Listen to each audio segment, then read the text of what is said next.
In this video, we're going to look at vector addition using the component method. It's the method you're going to use most commonly in the class.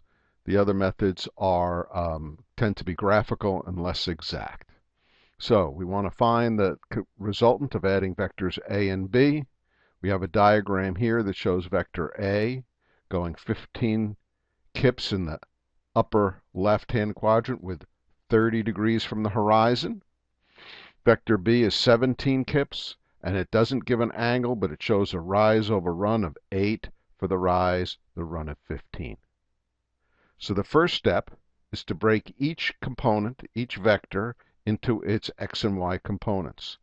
And the way we do that is we say that the x component of the A vector is A cosine theta. How do we get that? Let's look at the angle. The cosine of the angle is the adjacent over the hypotenuse. With a little arithmetic, we can get that the adjacent side is equal to hypotenuse times the cosine. In this case, the adjacent side is the x component of vector A. The hypotenuse is the magnitude of A, and the cosine of theta is just the cosine of the angle. So in this case, it's A cosine theta. A cosine theta. And in our case, it's 15 cosine 30. We just put it in the calculator and we get 13. Conversely, or from the y-axis, it's A sine theta. 15 sine 30, we get 7.5. Now, we have to remember signs. Very important. The positive y is up. The positive x is to the right. This is up positive, but it's to the left. So the x value is going to be negative. Very important. Source of many errors. In the b direction, or for the b vector, we have a rise over run case, and I've drawn the triangle of 8 over 15.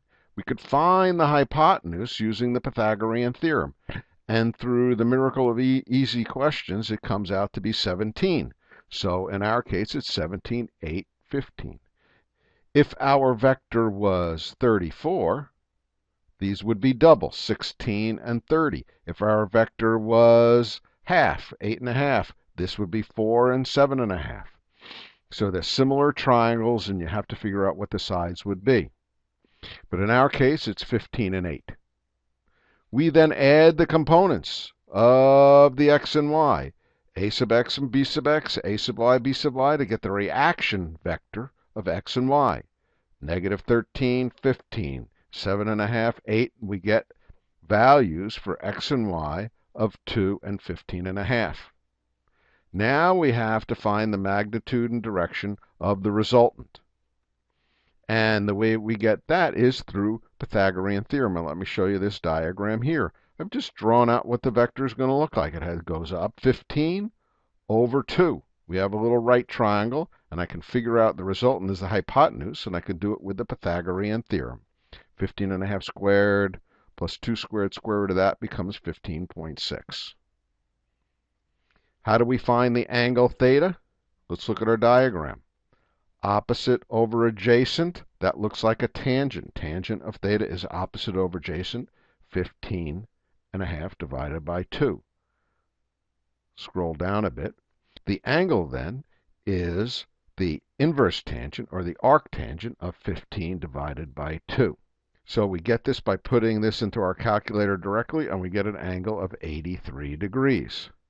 Now the question arises, does this look reasonable? We're just not throwing numbers out there. We're looking at it. Let's go up to our diagram. And we have now a vector that goes up at a pretty steep angle and goes pretty high. Does that look reasonable? Well, if you pull on something this way and you pull on something this way, the x values are even out, and it's going to add in the y direction. Conversely, you look at a parallelogram method where you go tip to tail, and let's do A added to B. It's going to be, pardon my drawing here, not bad for a parallelogram, but we're just in the ballpark.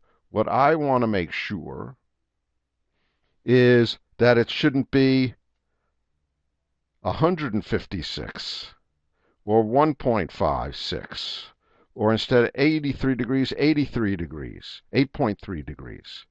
The idea is that throughout all of this, we're pretty reasonable, and it looks reasonable. And what we're going to do is we're going to box the answer, because that's how we roll.